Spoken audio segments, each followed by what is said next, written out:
The greatest pain wasn't losing my mother when I was 7. No, the real pain, the horror, was what came after. The day she left this world was a quiet, heavy kind of grief.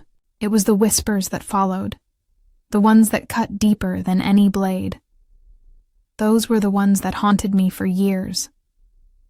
My father, once a strong and silent man, fell apart the moment Mama's heart stopped beating. But it wasn't just sorrow that consumed him.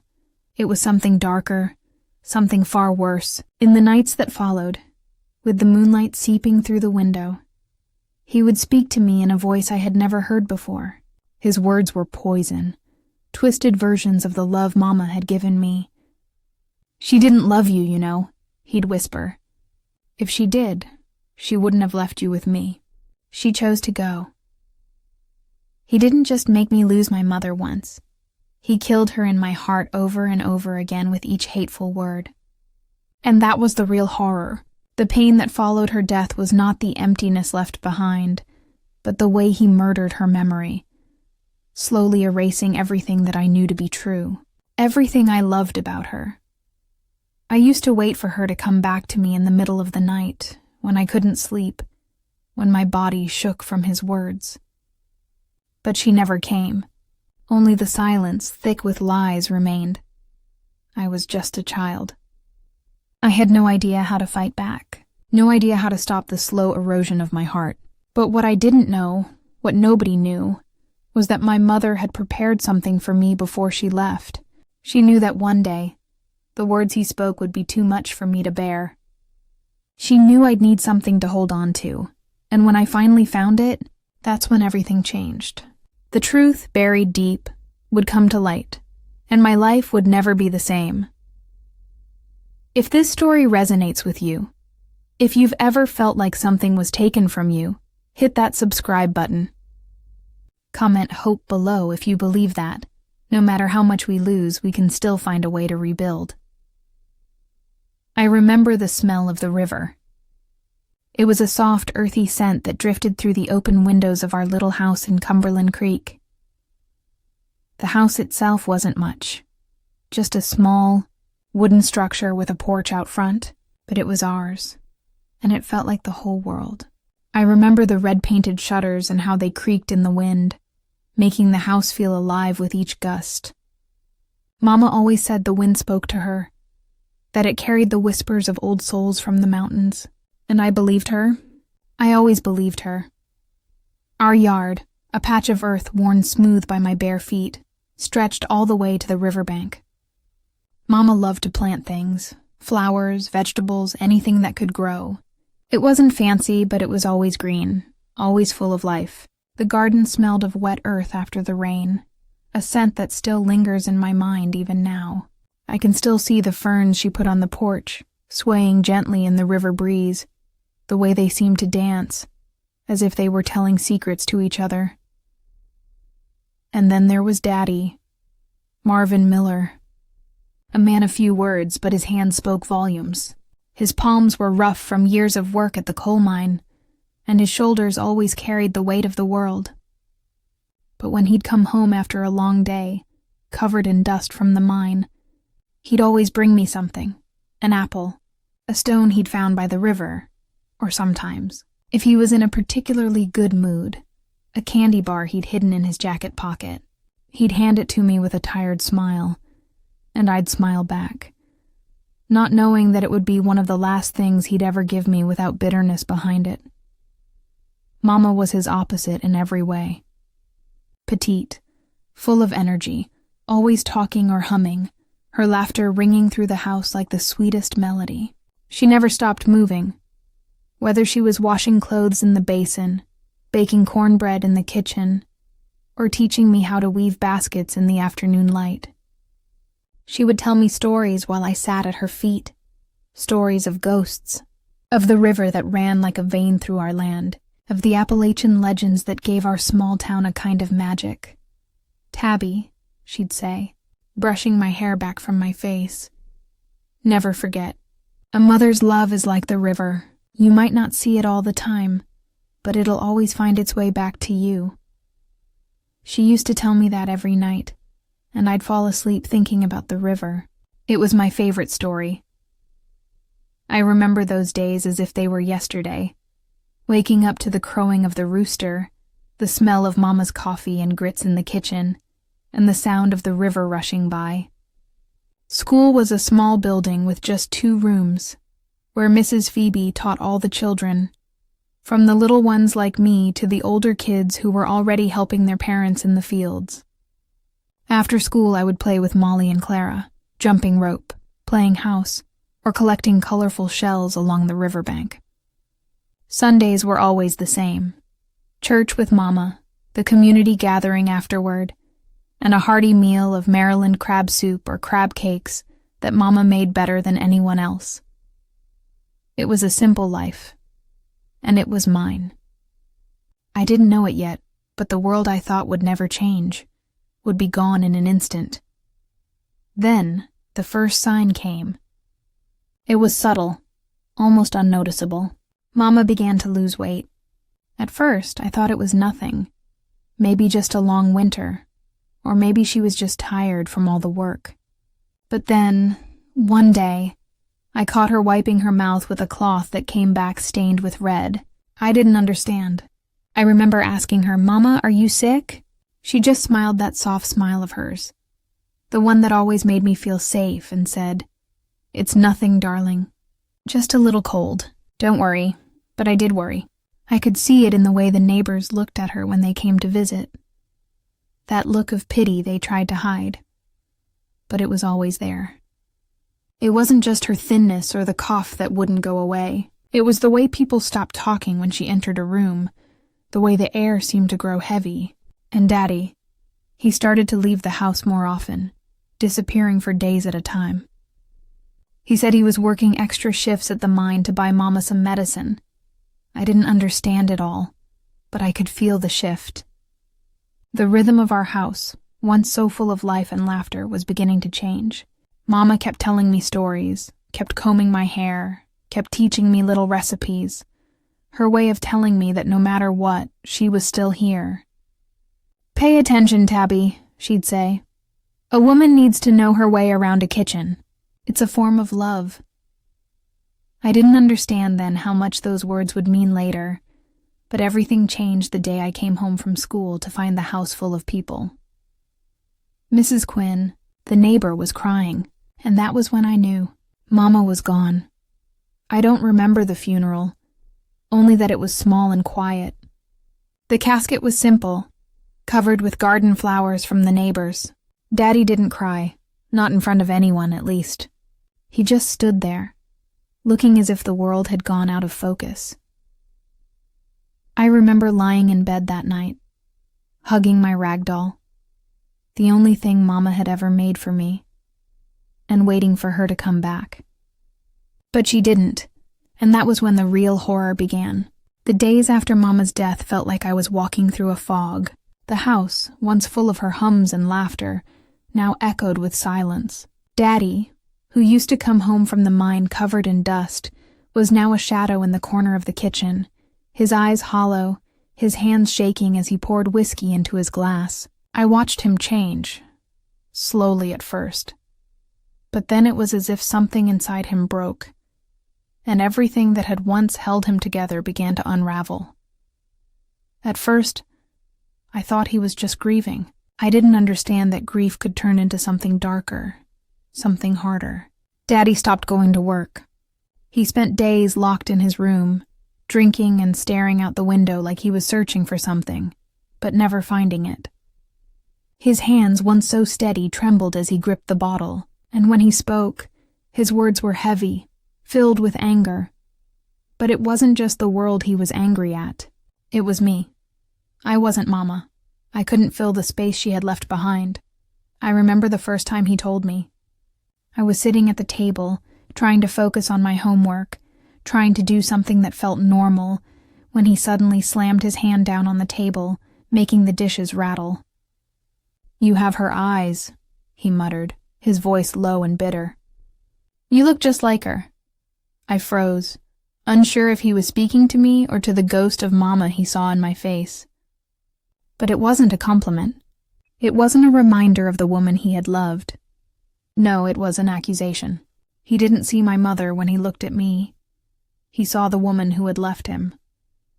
And that was when I learned that grief, when twisted, could breed hatred. Daddy stopped speaking to me like he used to. He didn't bring me little stones from the river or candies from the store. Instead, he would stare at me with eyes that seemed to see right through me, as if I was nothing more than a reminder of everything he'd lost. When he did speak, it was always in sharp, cutting tones, as if I was some stranger who had taken her place. "You're just like her, you know," he'd sneer. "You think you're so much better than me, just like she did. She thought she could fool me, too." I didn't understand. At first, I thought maybe he was just angry at the world. But the more he spoke, the more I began to feel like I was the one he was angry with. I had done nothing. I hadn't caused Mama's illness. I hadn't asked her to leave me. But somehow, in Daddy's broken mind, it felt like I was the one who had abandoned him. The words he spoke came like whispers, poisonous and insidious, planting seeds of doubt in my mind. "Your mother never really loved you," he'd hiss, when the moon was high and the house was dark. "She chose to leave. She didn't want you. You were just a burden." The first time he said it, I had to swallow hard, the bile rising in my throat. I squeezed my eyes shut and tried to ignore the words. I told myself they were just the ramblings of a man lost in grief, but the more he said them, the more they started to hurt. They wormed their way into my thoughts, wrapping around my heart until I could no longer remember the way Mama used to look at me. That warmth, that love. It seemed so distant now, buried under the weight of Daddy's accusations. I would lie in bed at night, my small body trembling with fear and confusion. Was it true? Did Mama not love me? Was everything she had ever said to me a lie? I had no way of knowing. Every time I reached for the memory of her smile, Daddy's words would come crashing back, like a storm erasing everything in its path. The silence in the house grew heavier. Daddy didn't cry. He didn't scream. He just became colder, more distant. I didn't know who he was anymore. The man who had once carried me on his shoulders, who had smiled at me with warmth in his eyes, was gone. All that was left was a shell, a broken man who had found a way to take his pain out on the only person left to blame. I tried to be invisible. I learned to move quietly, to avoid his gaze, to slip through the house like a shadow. But sometimes the silence would break, and I'd hear his voice, low and accusing, just beyond the door. "You think I'm stupid?" He'd sneer. "You think I don't know what you're doing? You're just like her, lying to me, pretending." I tried to fight it. I tried to argue, to say I didn't do anything, but the words caught in my throat, strangled by fear. I was a little girl, terrified of the man who had once been my hero. And no matter how hard I tried, the anger in his eyes told me he couldn't see me for who I was anymore. The worst part was how he twisted everything. He would sit in the dark, nursing his drink, and slowly unravel the fabric of my memories. Every kind word Mama had ever said, every moment of tenderness he turned into a lie. "She didn't love you," he'd repeat, over and over again, until I could hardly remember what her love felt like. Somewhere deep inside me, a part of me knew the truth, that Mama had loved me. But every time he spoke, every time he told me I was worthless, that I was the reason she had left, a little piece of me began to believe it. I was just a child, and the man I had trusted more than anyone had become a stranger, someone who whispered poison into my ears, twisting my memories, shaping my reality with his own grief. I didn't know how to escape it, how to stop the storm of lies from drowning me. All I could do was hold on to the fragments of myself that he hadn't touched yet, fragments of a girl who once believed in love, in hope, in something better. But as the days turned into weeks, and the weeks turned into months, I realized that the fight wasn't just with him. It was with the version of me that he was trying to destroy, And that was when I knew I had to find a way out. It wasn't until after the funeral that I first started noticing things. Small, insignificant things at first, things I hadn't seen before. I found an old book on the shelf, a worn leather-bound journal that belonged to Mama. I flipped through its pages, filled with handwritten recipes and stories from her childhood. But it wasn't until I found the old photograph of her and Daddy that I realized how little I really knew about her. I don't know why I hadn't thought of looking for something before. Maybe it was the weight of my own grief, the numbness that kept me from seeing the truth. But now it was different. Now, everything felt like a treasure waiting to be uncovered, a mystery that might finally explain the silence in this house. I started searching. Not in any specific place, just anywhere. The attic, the kitchen cupboards, the drawers where I knew Mama used to keep her things. But nothing felt right. Nothing felt like I was truly finding what I was looking for. Daddy, of course, didn't notice. He was too lost in his own world, too consumed by the shadows he had brought with him after Mama's death. He hardly even looked at me anymore. It was one night, when Daddy was out drinking at the local bar, that I made my first real discovery. I had been in the office, the little nook in the corner of the house where Daddy kept his papers and important things. It smelled faintly of wood polish and dust, the kind of smell you'd expect from a room that no one ever really used. There was an old safe in the corner, one of those heavy iron ones that looked like it belonged in a bank vault. It had a rusted keyhole, and every time I passed it, I wondered what could be hidden inside. What was so important that Daddy always kept it locked up? I had never dared to try and open it.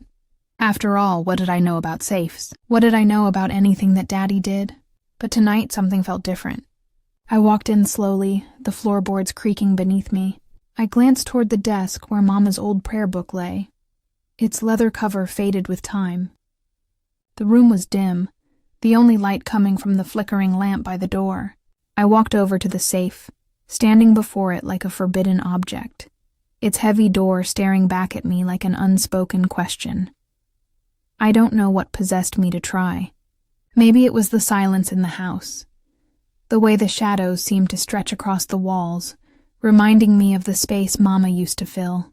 Maybe it was the hunger for something real, something that could prove that Mama had left behind more than just memories. I tried the handle. It wouldn't budge. I tried again, my fingers trembling, and for a moment I thought I had failed. But then I noticed something.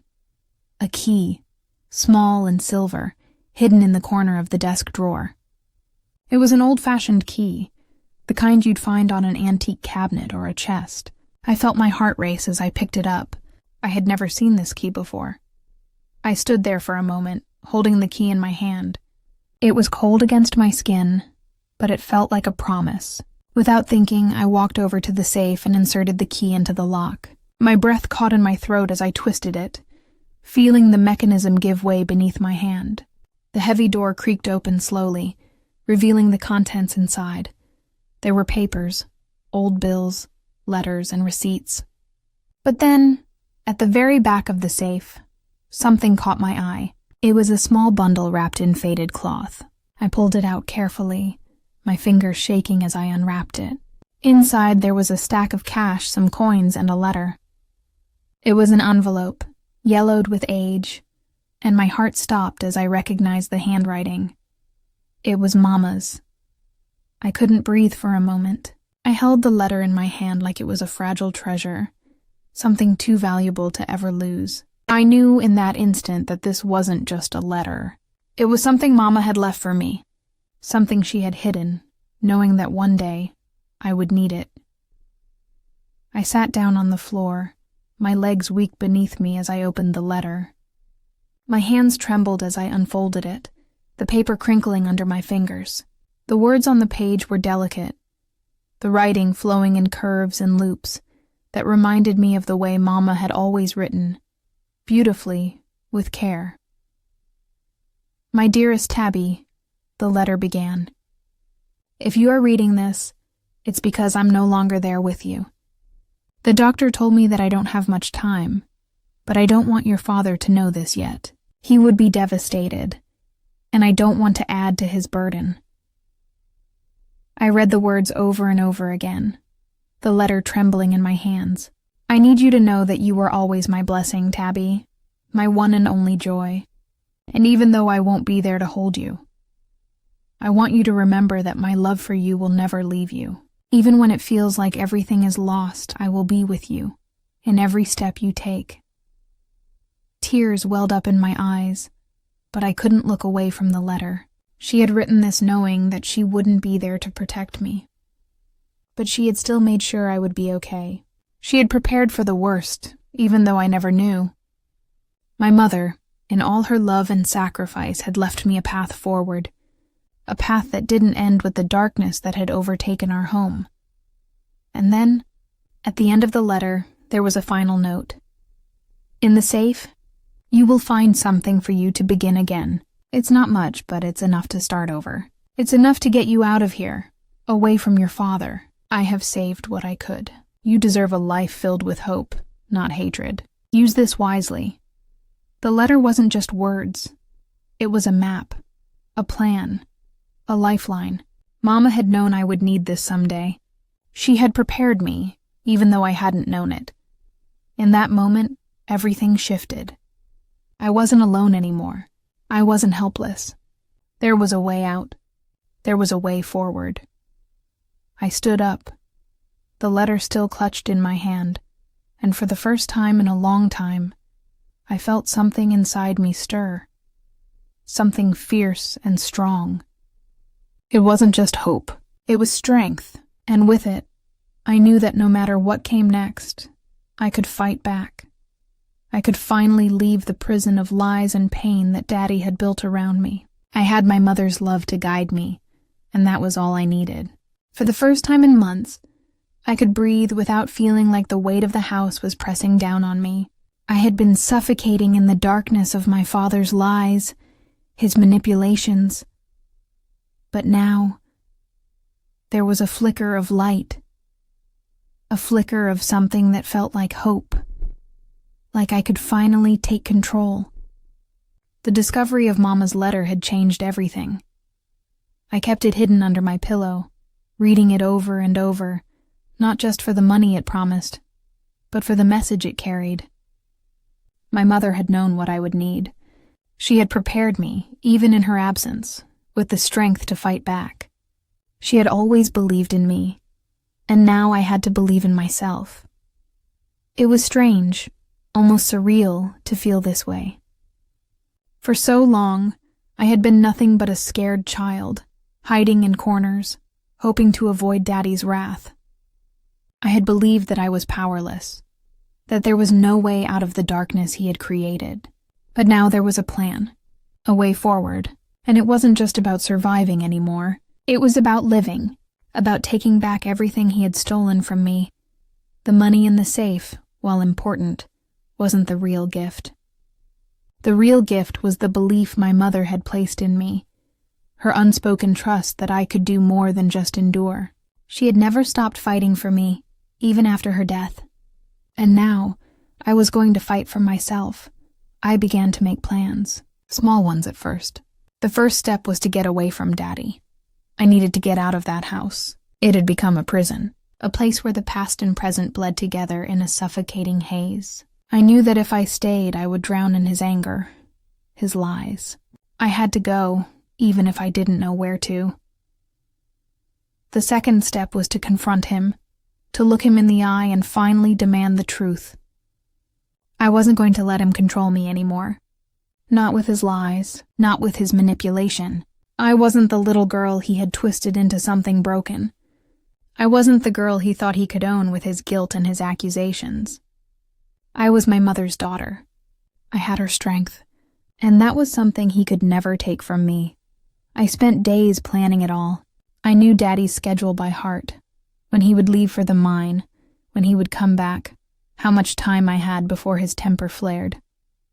I would need to act fast, but more than anything, I needed to be sure. I needed to know that I wasn't making this up in my head, that I wasn't just a child with too many fantasies. Mama had left me proof, something solid that I could hold on to. I went into the office again. The safe was still open, the money and letter resting quietly inside. I pulled the envelope out once more, feeling the weight of it in my hands. The key, the money, the words, this was all I had. It wasn't much, but it was enough to start over, enough to build something better, and for the first time I wasn't afraid. I knew I could make it work. I held the letter to my chest, closing my eyes. "I won't let you down, Mama," I whispered. "I promise." It was strange, the way I had always felt so small around Daddy, so insignificant. But now I felt the opposite. I felt as if I could take on the world. The mother who had protected me, even in death, was still guiding me, leading me to a place where I could finally stand tall. She had left me something more than money. She had left me a sense of worth, a sense of purpose that had been buried under the years of his lies. It wasn't just about leaving him anymore. It was about proving to myself that I could be more than the fear he had instilled in me. The next day, when Daddy came home from the mine, I was ready.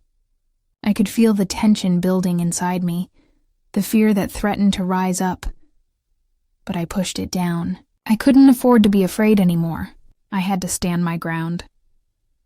He walked through the door, his eyes dull, his shoulders slumped as if he had already given up. He didn't notice the change in me at first. He never did, always too caught up in his own misery to see anything else. But then, I spoke. "Daddy, we need to talk."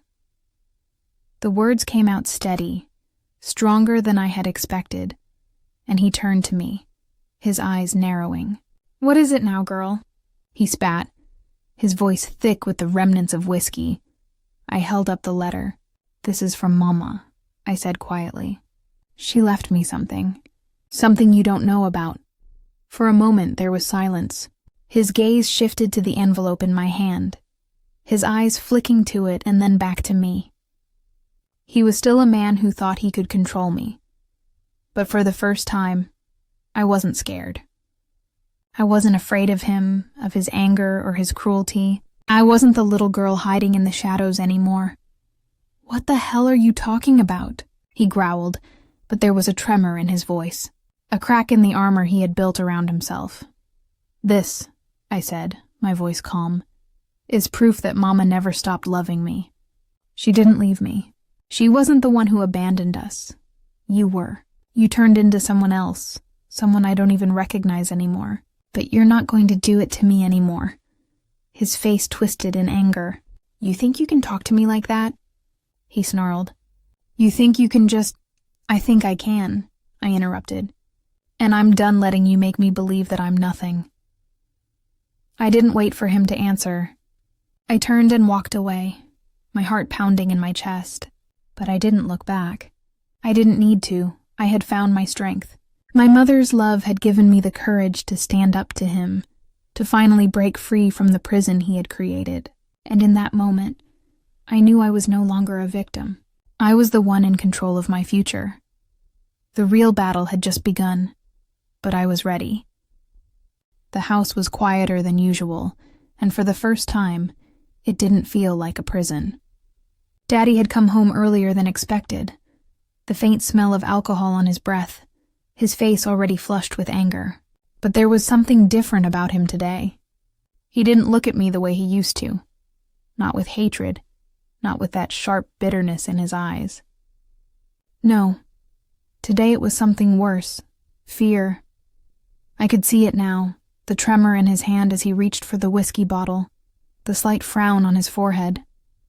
Maybe for the first time in years he could sense that something was changing, that I was no longer the frightened child he had once controlled. I stood in the doorway, watching him, heart hammering in my chest, but my feet were steady on the floor. He hadn't noticed me yet, too preoccupied with trying to settle the shaking in his hands. The silence between us had become thick, unbearable, stretching longer than I could stand. "I need to talk to you," I said, my voice cutting through the quiet like a knife. He turned slowly, his eyes narrowing when he saw me standing there, my posture different. Not a little girl anymore, not someone who shrank away from his glare. Yeah? What is it now? His words slurred slightly, but his face was tense, as if he already knew what was coming. I walked toward him, steady, slow, feeling the strength in my steps as I crossed the room. I had always been afraid of this confrontation, afraid that my voice would tremble, afraid that I wouldn't be able to stand up to him. But this time there was no fear. There was only truth, only the truth of everything my mother had left behind. "I'm not the person you've made me believe I am," I said. Each word measured, each sentence a step closer to reclaiming my life. He snorted, taking a swig of his drink. "You think I'm just going to sit here and listen to this nonsense?" I took a deep breath and held up the letter, the one Mama had left for me. The one I had read over and over again, letting her words fill the empty places he had tried to destroy. "I think you need to hear it," I said, holding it steady in front of me. He looked at the envelope in my hand, his gaze flicking to it and then back to me, wariness creeping into his eyes. I could see the flicker of recognition. He knew what it was, and for a moment he didn't speak. He didn't dare. "I found this in the safe," I continued, the words coming easier now, the confidence growing. "It's from Mama. She left it for me. She knew you'd try to make me believe that she didn't love me, that I wasn't worth fighting for. But she loved me, Daddy, and this letter, it proves that you're the one who abandoned me." The room was dead quiet now. Even the sound of his breathing seemed to stop for a moment. I could feel the weight of the letter between my hands, like it was something more than paper, something more than just words. It was proof of everything he had tried to steal from me, proof of my mother's love, proof that I was worth more than the lies he had built around me. "Stop this," he muttered, his voice suddenly shaky. His hand reached for the whiskey bottle again, but his movements were slower now, unsure. He wasn't the same man who had stood over me with fury, demanding silence. His mask was slipping. He was losing control. "No," I said, my voice steady now, more sure than I had ever been. "You don't get to silence me anymore." I held the letter in my hands, my heart racing but my resolve unshaken. This wasn't just about the past. This was about reclaiming my life from the man who had tried to bury me under his own pain. The letter wasn't just a message from Mama. It was a lifeline, a reminder that I wasn't alone, that I had something real to hold on to. "Your lies, everything you've told me for years. It's over now," I said, taking another step forward. "I'm not afraid of you anymore." He stood there, his face contorting with anger, but there was nothing behind his eyes anymore. No more authority, no more control. He was just a man, a broken man who couldn't take the weight of the truth. "You think I care?" he spat, his voice filled with a strange mixture of rage and desperation. But his words didn't hold the same power anymore. They didn't shake me the way they used to. "You should," I replied quietly, "because I'm leaving." There was a moment of silence, long, heavy, like the stillness before a storm. He didn't move, didn't speak, and for the first time I could see it clearly. He wasn't in control of anything anymore. I wasn't the frightened little girl he had tried to break. I wasn't someone who would cower in the face of his cruelty. And it wasn't just because I had the money, the key to the future. It was because I had the truth, and that was more than he could ever take from me. "I'm going to start over," I said, my voice calm but firm. "I'm leaving this house and I'm never coming back." He opened his mouth, but no words came out. The look in his eyes was unreadable now, his anger replaced by something closer to fear. Fear of losing what he had held on to for so long. But there was nothing left for him to take. No more lies to bury. "I don't need your approval," I added, my voice growing stronger. "And I don't need your anger. I just need to be free." I turned away, my footsteps echoing in the silence of the house. I didn't look back. I didn't need to. This was my final step. I had taken back my voice, my truth, and now I was stepping into a life that was mine to build, mine to own. As I reached the door, I paused for just a moment, the weight of the letter still heavy in my hand. I didn't need it anymore to remind me of my worth. I knew now. I had always known, and for the first time in a long time I felt like I could breathe. The first few days after I left the house were a blur. I had taken only what I could carry, just the clothes on my back, the money from the safe, and Mama's letter, which I kept folded tightly in my pocket. The house, the memories, and the man who had once been my father, they all felt like a distant nightmare I had finally woken up from. But waking up wasn't the same as being healed. I wandered through the streets for hours, unsure of where I was going, or even where I wanted to go. The weight of the decision to leave, of walking out and closing the door behind me, still pressed on my chest. I felt lost, but that was only at first. The freedom was new, raw, and overwhelming. It wasn't until I reached the outskirts of town, where the sun had begun to set behind the hills, that I felt something inside me shift.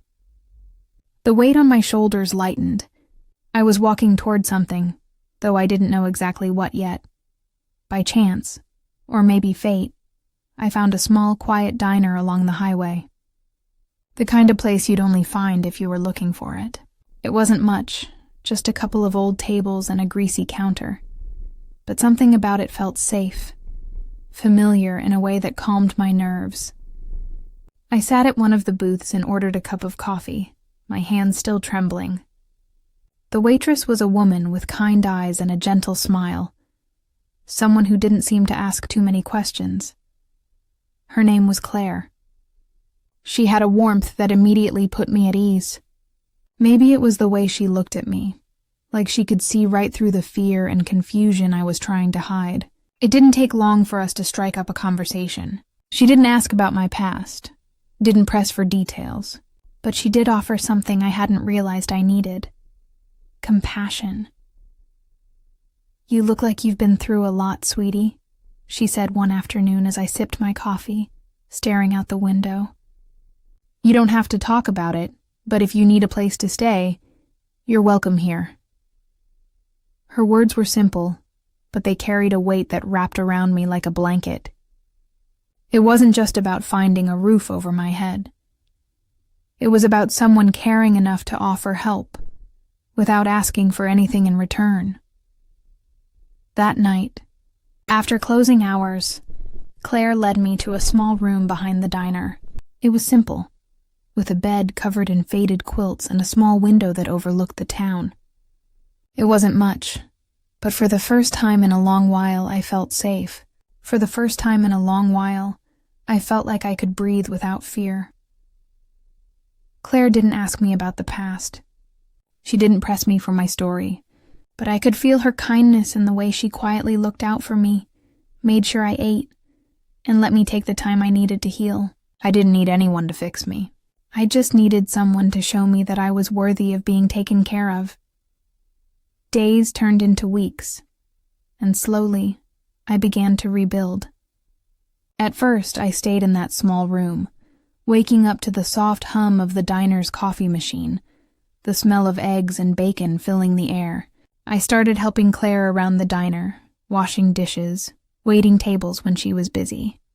It wasn't much, but it was a routine that gave me purpose. Every task, no matter how small, felt like a step forward. But healing wasn't just about finding a new place to live or making a few dollars. It was about learning to trust again, to believe that I could have a life outside of the pain that had shaped me for so long. Claire became more than just a woman who gave me shelter. She became a mentor, a role model who showed me how to find strength in gentleness, how to live with kindness, even after surviving something cruel. One evening, as we were closing the diner, I sat down beside her at the counter, feeling a calmness that I hadn't felt in years. The air was cool, and the sound of the diner's neon sign flickering was the only noise around us. I don't know how to thank you, I said quietly, my voice thick with emotion. You didn't have to do any of this. Claire smiled, her face softening as she reached across the counter and took my hand. You don't need to thank me. You're a strong girl, Tabby. I can see that. You're healing, and that's what matters. Her words hit me in a way I hadn't expected. I hadn't seen myself as strong, not until that moment. I had spent so long thinking of myself as broken, as someone who could only survive, never truly live. But now, with Claire's support, I realized that I had the ability to heal. I wasn't just a survivor of my past. I was someone who could choose a future, who could start over on her own terms. That night, as I lay in bed, I thought about everything that had happened.